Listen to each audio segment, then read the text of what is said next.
एक नगर में रहता था एक बूढ़ा चोर। वो साधारण चोर नहीं था, एक कुशल चोर था। वो किसी की आंख से काजर चुरा ले और सामने वाले को पता भी न चले।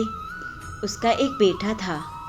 अपने बेटे को लेकर उसने एक ख्वाब देखा था कि उसका बेटा भी उसी की तरह निपुण चोर बने। और हुआ भी ऐसा ही। बेटा तो बाप से भी आगे निकलने लगा।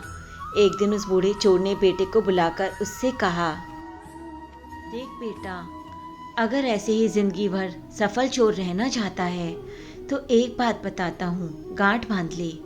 सदा याद रखना, कभी न भूलना। भूलना क्या, पत्थर की लकीर समझ ले। साधु संतों की बात कभी न सुनना। अगर कभी भूल के भी ऐसी जगह से गुजरे जहाँ कोई महात्मा उपदेश दे रहे हो तो कानों में उंगली डाल लेना और भाग जाना वहाँ से। समझ गया ना तू? हाँ बापू, बिल्कुल समझ गया, बेटे ने कहा। एक दिन चोर के बेटे ने सोचा कि क्यों ना राजा के महल में हाथ साफ किया जाए। वो राजा के महल की ओर बढ़ने लगा। थोड़ी दूर गया ही था कि उसने देखा बहुत सारे लोग इकट्ठे खड़े हैं। उसने वहां से आते हुए एक आदमी से पूछा, उस स्थान पर इतने लोग क्यों इकट्ठा हैं? उस आदमी ने जवाब दिया, वहां एक महात्मा उपदेश दे रहे हैं। ये सुनकर चोर के बेटे का माथा ठनका। वो बड़बड़ाया, उपदेश तो नहीं सुनूंगा महात्मा का। वो कानों में उंगली डालकर वहां से तुरंत भाग निकला।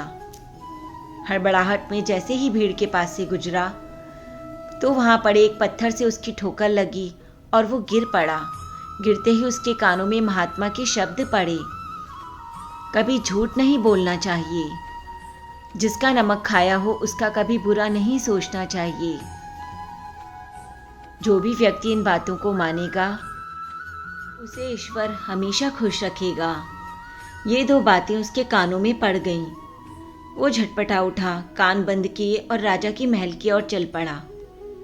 जैसे ही राजा के महल के अंदर जाने लगा तो वहां बैठे पहरेदारों ने उसे टोका, अरे कौन हो तुम, कहाँ जाते हो? चोर के बेटे को महात्मा का उपदेश याद आया कि कभी झूठ नहीं बोलना चाहिए। उसने सोचा, चलो आज सच ही बोलकर देख लें। उसने पहरेदार से कहा, मैं चोर हूं, महल के अंदर चोरी करने जा रहा हूं। यह सुनकर पहरेदार हंसने लगा। उन्हें लगा कि महल के अंदर का नौकर होगा, मुझसे मजाक कर रहा होगा। पहरेदार ने कहा, जाओ भीतर। अब चोर सच बोलकर राजमहल के अंदर प्रवेश कर गया। वो एक कमरे में घुसा जहां ढेर सारा पैसा और जेवर रखे थे। उसका मन खुशी से भर गया। एक थैले में उसने सारा धन भर लिया और पास ही के दूसरे कमरे में चला गया। वहां उसने देखा कि कई तरीके के पकवान पड़े हैं। उसे भूख लगी थी, उसने रुका ना गया और वो खाना खाने लगा। उसने जी भर के खाया और फिर थैला उठाकर जैसे ही वहां से चलने लगा तो उसे महात्मा का दूसरा उपदेश याद आया, जिसका नमक खाओ उसका बुरा कभी ना सोचो। उसने सोचा, जो भोजन मैंने अभी किया है उसमें तो नमक भी था, अब मैं इनका बुरा कैसे सोच सकता हूँ। इतना सोचकर उसने थैला वहीं रख दिया और वापस चल पड़ा। पहरेदार ने फिर पूछा, क्या हुआ, तुमने चोरी क्यों नहीं की? इस पर उस चोर ने जवाब दिया, देखिए, जिसका नमक खाया हो उसका बुरा कभी नहीं सोचना चाहिए। मैंने राजा का नमक खाया है, इसलिए चोरी का माल मैंने वहीं रसोई घर में छोड़ दिया है। इतना कहकर वो वहां से चल पड़ा। उधर रसोइये ने शोर मचा दिया, पकड़ो पकड़ो, चोर भागा जा रहा है। पहरेदार ने तुरंत चोर को पकड़ा और राजा के सामने उपस्थित कर दिया। राजा ने उस चोर से पूछा तो उसने सब बता दिया कि कैसे महात्मा के उपदेश के अनुसार। पहरेदार के पूछने पर उसने सारा सच बताया था कि वो एक चोर है और चोरी करने आया है।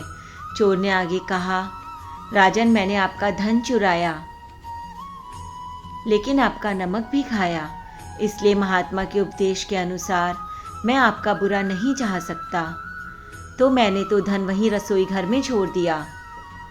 राजा तो उसकी ईमानदारी और सच्चाई भरे उत्तर से बहुत खुश हुआ और उसे अपने दरबार में नौकरी दे दी। जब वो चोर 2-4 दिन तक घर नहीं गया तो उसके पिता को चिंता हुई। वो उसकी खोज में निकला। उड़ते उड़ते खबर उसके कान तक पहुंची कि उसके बेटे को राजा ने नौकरी पर रख लिया है। चोर का पिता अचंभित हुआ कि भला ऐसे कैसे हो गया। चोर और चोर का बेटा जब एक दूसरे से मिले तब चोर के लड़के ने चोर को शिकायत भरे अंदाज से कहा, पिताजी आप तो कहते थे कि साधु संतों की बात कभी मत सुनना, पर पिताजी मेरे कानों में तो सिर्फ 2 ही बातें पड़ी और मैंने उसी अनुसार काम किया और मेरी जिंदगी बदल गई। दोस्तों, संतों की वाणी जीवन को सही दिशा दिखाती है। हमें सही मायनों में कैसे जीना चाहिए वो बताती है। हमें सही और गलत का बोध कराती है। हमारे भीतर करुणा, प्रेम, क्षमा, सदाचार जैसे नैतिक गुणों का विकास करती है। संतों की वाणी मन को शुद्ध करती है, बुरे विचारों से दूर ले जाती है, मन को शांत करती है।